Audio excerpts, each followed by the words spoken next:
नमस्कार. शासनच्या यूट्यूब चॅनलवर तुमचं खूप खूप स्वागत आहे. तर आताच्या घडीची सर्वात मोठी ब्रेकिंग न्यूज म्हणजे राज्य सरकारी कर्मचारीबाबत आताची मोठी बातमी. शासन निर्णय निर्गमित. त्या संदर्भात व्हिडिओच्या माध्यमातून संपूर्ण अपडेट सविस्तरपणे पाहण्याला सुरू करूया. राज्य अधिकारी तसेच कर्मचाऱ्यांच्या संदर्भात सामान्य प्रशासन विभागामार्फत दिनांक 10 सप्टेंबर 25 रोजी महत्त्वपूर्ण शासन परिपत्रक निर्गमित करण्यात आला आहे. सदर शासन परिपत्रकानुसार नमूद करण्यात आले आहे की राज्यातील अधिकारी कर्मचारी यांनी कार्यालयीन ओळखपत्र दर्शनी भागावर लावणे हे सामान्य प्रशासन विभागाचे दिनांक 7/5/14 द्वारे निर्देशित करण्यात आलेले आहे.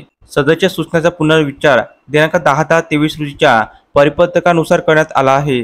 अशा प्रकारचे निर्देश सामान्य प्रशासन विभागामार्फत देऊ नये याची दखल अधिकारी आणि कर्मचाऱ्यांकडून घेण्यात येत नाही. ओळखपत्र हे दर्शनी भागात सर्वांनी स्पष्टपणे दिसेल असे नाव, पदनाम, रुजू दिनांक, फोटो इत्यादी लावणे आवश्यक आहे.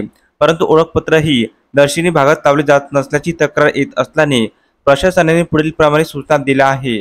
महाराष्ट्र राज्यातील सर्वच विभाग आस्थापनांमधील सरकारी अधिकारी आणि कर्मचारी यांनी कार्यालयीन कामकाज सुरू असताना आणि कार्यालयामध्ये प्रवेश करताना आपले ओळखपत्र हे दर्शनी भागावर लावणे बंधनकारक असणार आहे. तर जे अधिकारी आणि कर्मचारी दर्शनी भागात ओळखपत्र लावणार नाही अशावर शिस्तभंगाची कार्यवाही करण्याची तरतूद सदर परिपत्रकामध्ये करण्यात आलेली आहे. तर अशा प्रकारे राज्य सरकारी कर्मचारी संदर्भात अतिशय महत्त्वपूर्ण अपडेट या एपिसोडच्या माध्यमातून आपण पाहिली आहे. तर हा व्हिडिओ आपल्याला आवडला असेल तर चॅनलला नक्की सबस्क्राईब करा, लाईक करा, कमेंट करा आणि असेच नवीन अपडेट मिळवण्यासाठी शासनच्या यूट्यूब चॅनलला सबस्क्राईब करायला अजिबात विसरू नका. धन्यवाद.